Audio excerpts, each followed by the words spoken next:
जय हिंद प्यारे बच्चों, कैसे हैं आप लोग। उम्मीद करेंगे कि आप लोग बहुत ही अच्छे होंगे। तो बच्चों, मैं आपके सामने लेकर के आ चुका हूं लूसेंट किताब का साथियों निचोड़। जीके जीएस का साथियों शानदार क्लास। और आप लोगों के लिए बच्चों जीके जीएस का क्लास डेली चलता है और सभी क्लास बच्चों लूसेंट बुक का निचोड़ रहता है। अगर आप सभी बच्चे क्लास नहीं करते हैं तो जुड़ करके साथियों क्लास को ज़रूर करें, क्योंकि ये क्लास साथियों आपके लिए बहुत ज़रूरी होने वाला है। अगर हमारे साथ जुड़कर बच्चों जीके जीएस का क्लास करते हैं तो आपका बेस मजबूत हो जाएगा साथियों। और डेली 20 प्रैक्टिस सेट चलता है। आप देखिएगा लगभग साथियों हम 70 से 80 प्रश्न क्लास में बताते हैं। बच्चों को हर एक प्रश्न के हर एक पहलू, हर एक लम्हे, हर एक टॉपिक पे बच्चों अध्ययन करता हूँ, ताकि बच्चों को कोई भी परेशानी ना हो। अगर किसी भी एग्ज़ाम में बैठे तो जीके जीएस को बच्चों फोड़ करके आए, हर एक प्रश्न बन जाए साथियों। ठीक है। तो जीके जीएस अगर हमारा क्लास करना चाहते हैं तो यूट्यूब पे सर्च कीजिएगा GK GS bye Mithilesh sir, और आप बच्चों क्लास कर सकते हैं। ठीक है। अब क्लास को साथियों सभी बच्चे पूरा कीजिएगा और क्लास में साथियों अंत तक बने रहिएगा। अंत तक क्लास करने के बाद बच्चों कमेंट बॉक्स में ज़रूर सभी बच्चे बताएंगे कि सर आज का क्लास कैसा लगा और डेली का क्लास कैसा लगता है। अगर सेशन अच्छा लगेगा साथियों तो सभी बच्चे लाइक करेंगे, जिन बच्चों को अच्छा ना लगे वो डिसलाइक करेंगे। ठीक है। अपने दोस्तों के पास, भाई बहन, रिश्तेदारों के पास, सगे संबंधियों के पास साथियों शेयर करना नहीं भूलिएगा। सभी बच्चे शेयर कर देंगे। और जो भी बच्चे चैनल को सब्सक्राइब नहीं किए हैं वो चैनल को सब्सक्राइब करके साथ ही साथ घंटी को दबाकर बेल आइकन को ऑल पे सेट कर लीजिएगा, ताकि जब भी क्लास लेकर के आएँ तो उसका नोटिफिकेशन मिले मेरे भाई, और डेली सही समय से आप सभी बच्चे क्लास अटेंड कर सकेंगे। और ये क्लास का पीडीएफ चाहिए तो टेलीग्राम का लिंक दोस्तों डिस्क्रिप्शन में दिया गया है। सभी बच्चे टेलीग्राम से जुड़ जाइएगा। तो स्टार्ट करेंगे आज का साथियों इस सेशन का पहला प्रश्न। डेली आपका 9 बजे सुबह में बच्चों और 9 बजे शाम में क्लास होता है। आप सभी बच्चे क्लास में जुड़ना ना भूलेंगे। क्वेश्चन आता है बच्चों 171 171 नंबर प्रश्न कहता है कि भारत की पहली महिला राज्यपाल कौन थी। भारत की पहली जो महिला राज्यपाल थी साथियों वो कौन थी। ते थी मेरे भाई सरोजिनी नायडू जी। कौन थी? सरोजिनी नायडू, जो यूपी की राज्यपाल बनी थी। कहाँ की थी बच्चों? यूपी की राज्यपाल। सरोजिनी नायडू की अगर बात करें बच्चों तो यह कांग्रेस की, अगर पूछा जाए आपसे, कांग्रेस की प्रथम प्रथम भारतीय महिला अध्यक्ष कौन थी। भारतीय बच्चों, भारतीय महिला अगर अध्यक्ष पूछ दिया जाए, महिला अध्यक्ष पूछ दिया जाए साथियों, तो ये हम मारेंगे सरोजिनी नायडू में। सरोजिनी नायडू जो थी बच्चों कांग्रेस की प्रथम भारतीय महिला अध्यक्ष थी। अगर बच्चों आपसे पूछ दिया जाता कांग्रेस की प्रथम महिला अध्यक्ष केवल दिया जाए, या भारत ना रहे बच्चों, तो ये हो जाएगी डॉक्टर एनी बेसेंट। कौन हो जाएगी बच्चों? एनी एनी बेसेंट हो जाएगी। ठीक है। यहाँ तक क्लियर है तो बताइएगा। तो आप बच्चों यहाँ तक याद हो गया होगा कि भारत की पहली महिला राज्यपाल कौन थी, तो सरोजिनी नायडू थी बच्चों। भारत की पहली महिला अगर प्राइम मिनिस्टर पूछ दिया जाए बच्चों तो कौन थी? इंदिरा गांधी। इंदिरा गांधी साथियों। इंदिरा गांधी ने, आप जानते हैं इंदिरा गांधी ने बच्चों गरीबी हटाओ का नारा दिया था। गरीबी हटाओ, गरीबी हटाओ का नारा किसने दिया था साथियों? तो इंदिरा गांधी ने दिया था। यहाँ तक क्लियर हो जाएगा। क्लियर है मेरे भाई तो बताइएगा। अगले प्रश्न पे चलेंगे। अगर कोई समस्या आता है क्लास में दोस्त तो ज़रूर बताइएगा। माउंट एवरेस्ट पर 2 बार चढ़ने वाली पहली महिला कौन थी? तो ये बच्चों संतोष यादव थी। संतोष यादव माउंट एवरेस्ट पे 2 बार चढ़ने वाली पहली महिला थी। क्लियर हो जाएगा। अगर पूछा जाए बच्चों कि माउंट एवरेस्ट पे पहली बार, फर्स्ट बार चढ़ने वाली महिला कौन थी, तो ये हो जाएगी साथियों विछेंद्री पाल। कौन हो जाएगी? विछेंद्री बच्चों, विछेंद्री पाल, विछेंद्री पाल हो जाएगी। ठीक है। विछेंद्री पाल बच्चों जो कि माउंट एवरेस्ट पे चढ़ने वाली पहली महिला थी। और माउंट एवरेस्ट पे 2 बार चढ़ने वाली पहली महिला कौन थी? तो संतोष यादव हो जाएगी। क्लियर है। अगला प्रश्न, ब्रह्म समाज की स्थापना किसके द्वारा की गई? तो राजा राम मोहन राय के द्वारा साथियों ब्रह्म समाज की स्थापना की गई थी। ठीक है, राजा राम मोहन की बात किया जाए तो इनकी मृत्यु हुई थी साथियों। मृत्यु जो हुआ था 1833 ईस्वी में हुआ था। अगर आपसे पूछ दिया जाए कि राजा राम मोहन राय की मृत्यु कब हुई थी, तो 1833 ईस्वी में हुई थी। राजा राम मोहन के द्वारा बच्चों, राजा राम मोहन राय के द्वारा सती प्रथा का अंत करवाया गया था। सती प्रथा का अंत करवाया गया था बच्चों, कब? तो 1829 ईस्वी में सती प्रथा का अंत राजा राम मोहन राय के द्वारा करवाया गया था। क्लियर हो जाएगा? क्लियर है साथियों? तो बताइएगा। यहाँ तक क्लियर है साथियों? अगला प्रश्न, स्वामी दयानंद सरस्वती का मूल नाम क्या था? तो ये मूल शंकर नाम था। स्वामी दयानंद सरस्वती का अगर आपसे मूल नाम पूछा जाए तो हो जाएगा मूल्य शंकर। स्वामी दयानंद सरस्वती ने साथियों, ये जो दयानंद सरस्वती दिख रहे हैं, इन्होंने आर्य समाज की स्थापना की थी।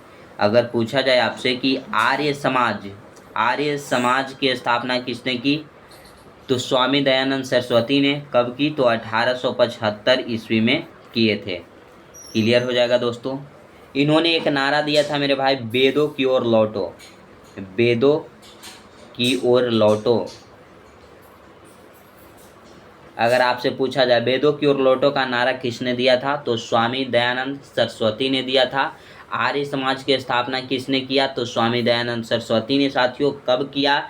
तो 1875 ईस्वी में। स्वामी दयानंद सरस्वती का मूल नाम क्या था? तो मूल शंकर नाम था।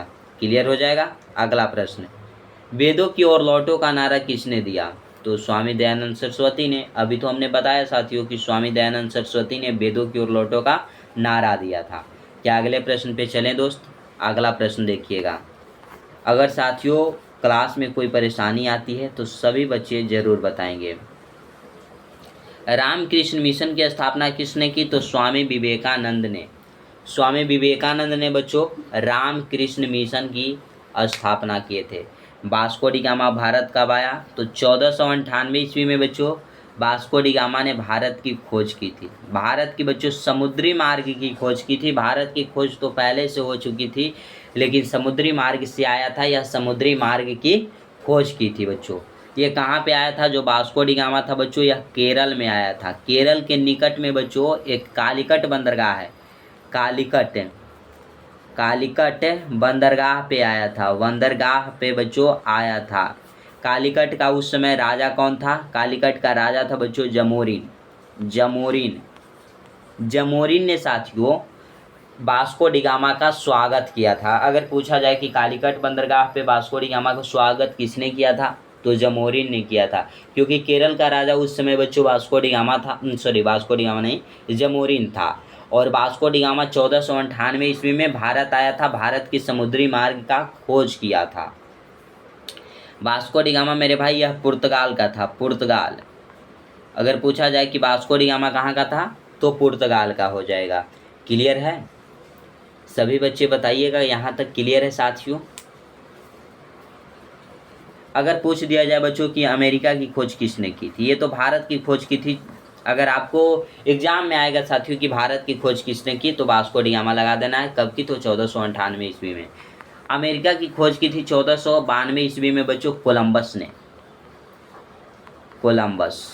ये दोनों बच्चों, कोलंबस आ रहे थे भारत की खोज के लिए और वास्को डी गामा जा रहे थे अमेरिका की खोज के लिए, लेकिन दोनों का बच्चों डायरेक्शन चेंज हो गया और वास्को डी गामा भारत आ पहुँचे और कोलंबस जाकर के अमेरिका में चला गया और अमेरिका का खोज कर दिया 1492 में, और ये 1498 ईस्वी में भारत की खोज कर दिए। तो क्लियर हो जाएगा यहाँ तक। अगले प्रश्न पे चलें। अगर सेशन अच्छा लग रहा हो मेरे भाई तो लाइक और शेयर करते जरूर चलिएगा सभी बच्चे। चैनल को जो भी बच्चे सब्सक्राइब नहीं किए हैं वो सब्सक्राइब कर लेंगे। अगला प्रश्न, वास्को डी गामा कहाँ का रहने वाला था? तो बच्चों पुर्तगाल का। अभी तो हमने बताया।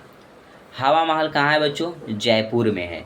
अगर बच्चों आपसे पिंक सिटी पूछ दिया जाए, पिंक सिटी पूछा जाए बच्चों, गुलाबी शहर के नाम से किसे जाना जाता है बताइएगा? तो ये साथियों जयपुर को जाना जाता है। जयपुर को जाना जाता है, राजस्थान में पड़ता है। ठीक है। हवा महल बच्चों जयपुर। अगर हम पूछे कि ताजमहल कहाँ है, ताजमहल कहाँ है बच्चों, तो यह उत्तर प्रदेश के बच्चों आगरा में हो जाएगा, आगरा में हो जाएगा, यूपी में। क्लियर है साथियों, यहाँ तक क्लियर है तो सभी बच्चे बताएंगे। अगले प्रश्न की ओर चलना चाहते हैं, अगला प्रश्न पे चलेंगे, सभी बच्चे ध्यान दीजिएगा। सिख धर्म का संस्थापक किस सिख गुरु को माना जाता है, तो गुरु नानक को बच्चों सिख धर्म का संस्थापक माना जाता है। अगर पूछा जाए कि सिख धर्म जो है बच्चों, सिख धर्म, इसमें कितने गुरु हुए, तो टोटल मेरे भाई टोटल 10 गुरु हुए। कितने गुरु बच्चों, 10 गुरु। गुरु नानक देव जी प्रथम गुरु थे, प्रथम गुरु थे साथियों। अगर आपसे पूछ दिया जाए कि सेकंड गुरु कौन थे, तो गुरु अंगद देव थे, अंगद देव थे बच्चों। तृतीय गुरु पूछ दिया जाए बच्चों तो रामदास थे। अगर पांचवें गुरु पूछ दिया जाए तो अर्जुन देव हो जाएंगे, अर्जुन देव, अर्जुन देव जी हो जाएंगे। क्या यहाँ तक क्लियर है साथियों, क्लियर है तो बताइएगा। नौवां गुरु बच्चों तो गुरु तेग बहादुर हो जाएगा। कौन हो जाएगा, गुरु तेग बहादुर हो जाएगा। ठीक है, अगला प्रश्न देखिएगा। सिखों का प्रमुख त्यौहार कौन सा है, तो बैसाखी जो हो जाता है साथियों, यह सिखों का प्रमुख त्यौहार हो जाता है। और यह मनाया कहाँ जाता है, तो पंजाब और हरियाणा में मनाया जाता है। पंजाब बच्चों एंड हरियाणा, हरियाणा, पंजाब और हरियाणा में ये मनाया जाता है। क्लियर है, अगला प्रश्न देखिए, ध्यान दीजिएगा। कोई परेशानी अगर साथियों आपके ये क्लास से आ रहा होगा, ये सेशन से आ रहा होगा बच्चों, तो सभी बच्चे बेहिचक पूछ सकते हैं, कमेंट बॉक्स में अपना राय सहमत दिखाए। ठीक है, प्रश्न देखिएगा। जन गण मन को संविधान सभा में राष्ट्रगान कब घोषित किया, तो 24 जनवरी 1950 ईस्वी को साथियों संविधान सभा ने जन गण को राष्ट्रगान घोषित किया था, 24 जनवरी 1950 में साथियों। ठीक है, जन गण मन हमारे देश का राष्ट्रगान है। इसे लिखा था किसने, किसने लिखा था बच्चों, तो रविंद्रनाथ टैगोर ने, रविंद्रनाथ बच्चों टैगोर ने। जन गण मन किससे लिया गया है, तो यह गीतांजलि से लिया गया है, गीतांजलि से लिया गया है बच्चों। और गीतांजलि के लिए रविंद्रनाथ टैगोर को नोबेल प्राइज दिया गया था, नोबेल प्राइज दिया गया था 1913 ईस्वी में। कब बच्चों, 1913 ईस्वी में नोबेल प्राइज दिया गया था।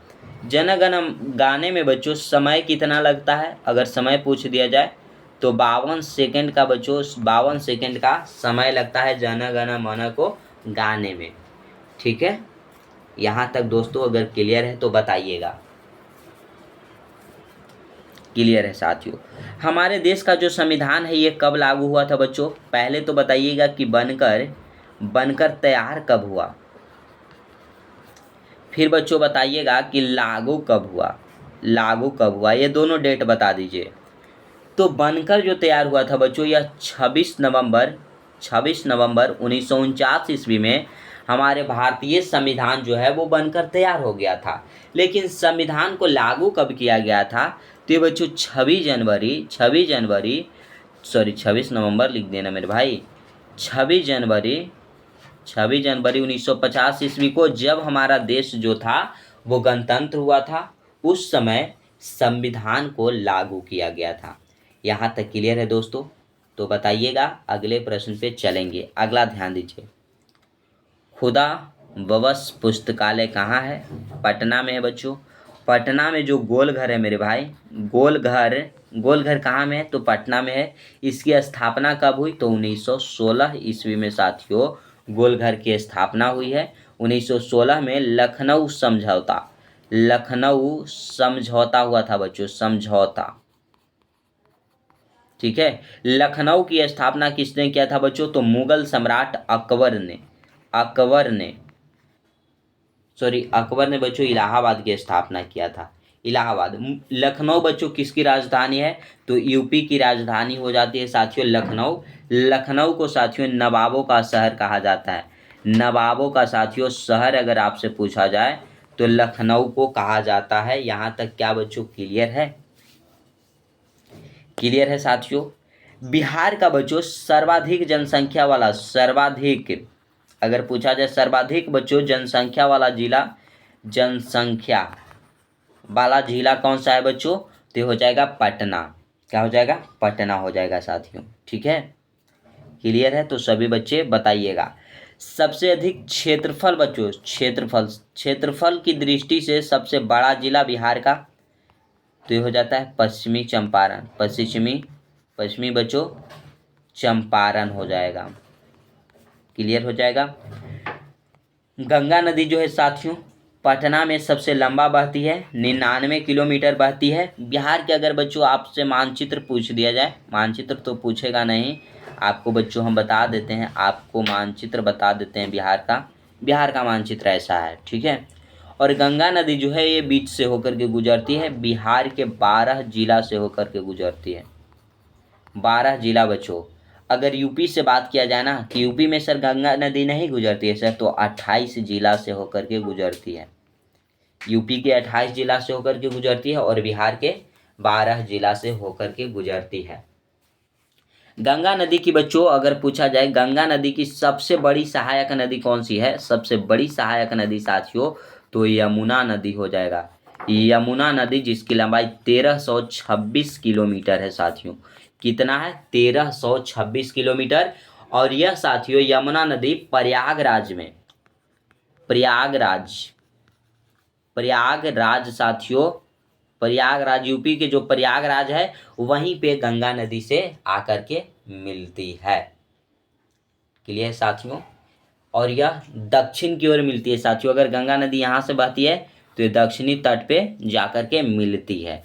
और एक और नदी है कोसी नदी, ये भी बच्चों गंगा नदी से जाकर के मिलती है। इसकी लंबाई 784 किलोमीटर है कोसी नदी की लंबाई पूछा जाए तो 784 किलोमीटर है। इसे बिहार का शोक कहा जाता है साथियों। ठीक है, और विश्व में सबसे अधिक अगर मार्ग बदलने वाली नदी है तो वो कोसी नदी है। कहीं भी मार्ग बदल लेती है, कहीं भी तोड़ फोड़ कर देती है बच्चों। अगला प्रश्न, 1784 में कोलकाता में कितने एशियाटिक सोसाइटी की स्थापना की गई थी? किसने किया था बच्चों? तो विलियम जोन्स ने किया था। 1784 में कोलकाता में बच्चों किसने एशियाटिक सोसाइटी की स्थापना की? तो विलियम जोन्स ने। अगर पूछा जाता कि एशियाटिक सोसाइटी की स्थापना कब हुई तो 1784 ईस्वी में। ठीक है दोस्त। बैंकों का राष्ट्रीयकरण कब किया गया? तो 1969 ईस्वी में बैंकों का राष्ट्रीयकरण किया गया था। अगला प्रश्न है कि किस संविधान संशोधन द्वारा 6 वर्ष से 14 वर्ष की आयु की बच्चों को साथियों मौलिक अधिकार बना दिया गया? तो 86वां संविधान संशोधन द्वारा 6 वर्ष से 14 वर्ष की आयु के बच्चे के लिए शिक्षा को मौलिक अधिकार बनाया गया है साथियों। और ये जो मौलिक अधिकार है यह 11वां मौलिक अधिकार है। पहले 10 था लेकिन बच्चों 86वां संविधान संशोधन द्वारा एक और जुड़ गया, 11वां मौलिक अधिकार। ठीक है, मौलिक अधिकार कहाँ के संविधान से लिया गया है? तो ये साथियों रूस देश के संविधान से लिया गया है। क्लियर हो जाएगा। अगला प्रश्न कहता है साथियों किस मौलिक अधिकार को 44वें संविधान संशोधन द्वारा हटा दिया गया? तो जो संपत्ति का अधिकार है साथियों उसको 44वां संविधान संशोधन के द्वारा मौलिक अधिकार से हटा दिया गया।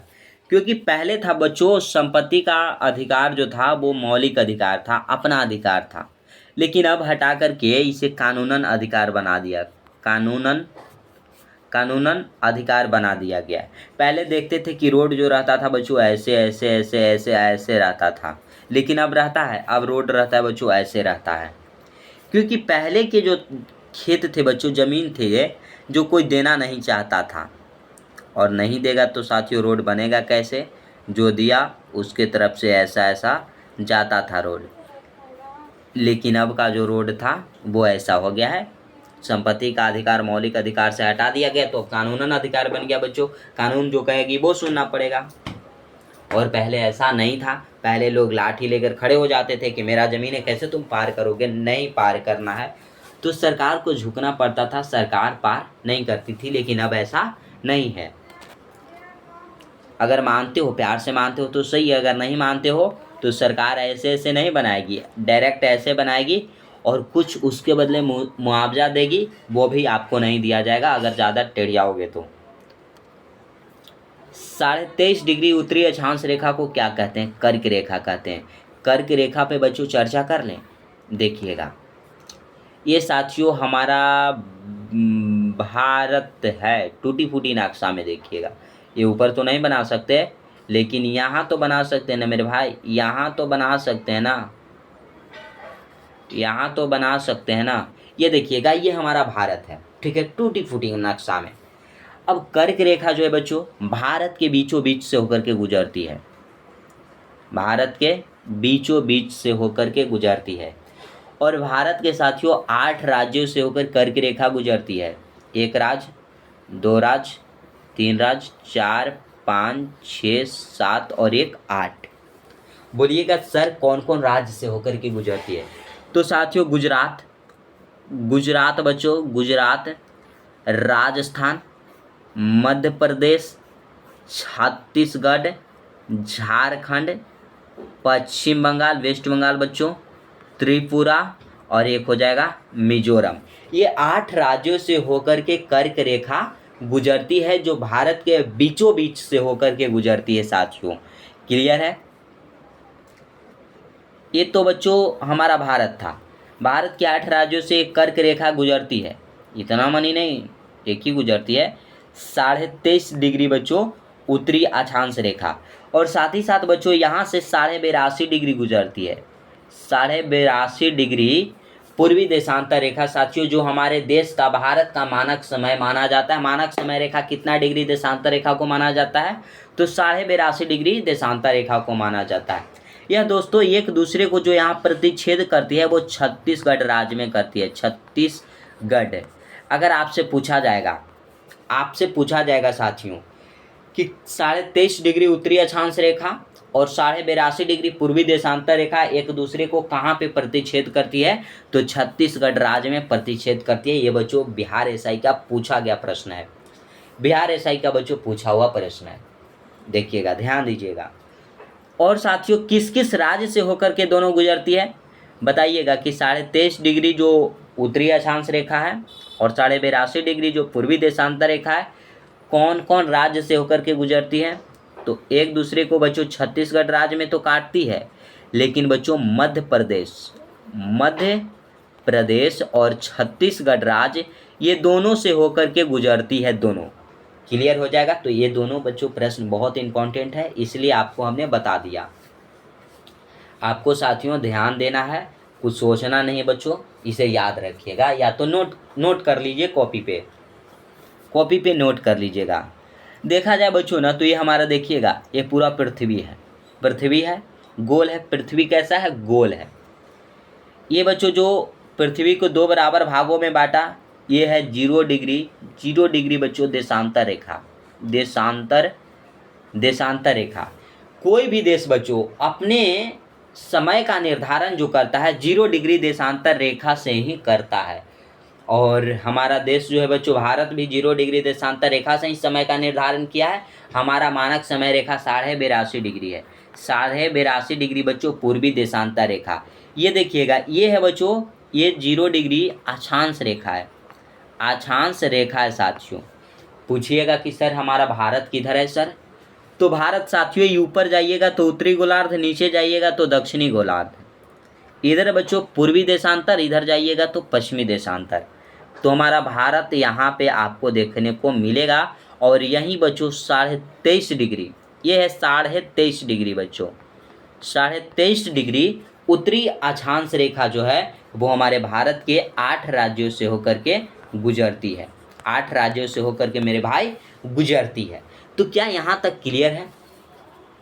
ये ऊपर जाइएगा बच्चों तो 1 डिग्री, 2 डिग्री, 3 डिग्री, तो ऐसे करके 23.5 डिग्री तो कहीं ना कहीं तो आना ही है। ये है बच्चों 0। लेकिन इधर आइएगा तो यहाँ से बच्चों, यहाँ से 82.5 डिग्री होकर के गुजरती है। 82.5 डिग्री जो भारत के 5 राज्यों से होकर के गुजरती है। भारत के कितने राज्यों से होकर गुजरती है साथियों? 82.5 डिग्री हमारा मानक समय रेखा भारत के 5 राज्यों से होकर के गुजरती है। मध्य प्रदेश साथियों, मध्य प्रदेश, उड़ीसा, छत्तीसगढ़, छत्तीसगढ़ हो गया बच्चों, उत्तर प्रदेश हो गया, और एक हो जाता है आंध्र प्रदेश। ये 5 राज्यों से होकर के गुजरती है। तो क्या क्लियर है यहाँ तक मेरे भाई? अब अगले प्रश्न पे चलेंगे, ज़्यादा चर्चा करेंगे साथियों। आप फाउंडेशन क्लास में जुड़िए। आप कमेंट कर सकते हैं, फाउंडेशन क्लास तो बच्चों लेकर के आएंगे आपके लिए। अगला प्रश्न कहता है कि सशस्त्र सेना झंडा दिवस कब मनाया जाता है? तो 7 दिसंबर को मनाया जाता है। भारत पाकिस्तान सीमा किस नाम से पुकारी जाती है? तो रेड क्लिफ रेखा। भारत और पाकिस्तान के बीच जो सीमा है बच्चों, उसे रेड क्लिफ रेखा के नाम से जानी जाती है। अगर हम पूछे कि सर भारत और चीन के बीच जो रेखा है उसको क्या कहा जाता है? भारत और अफगानिस्तान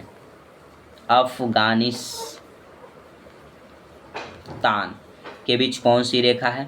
बताइएगा बच्चों। भारत और चीन के बीच में जो रेखा है वो मैकमोहन रेखा है। मैकमोहन रेखा बच्चों।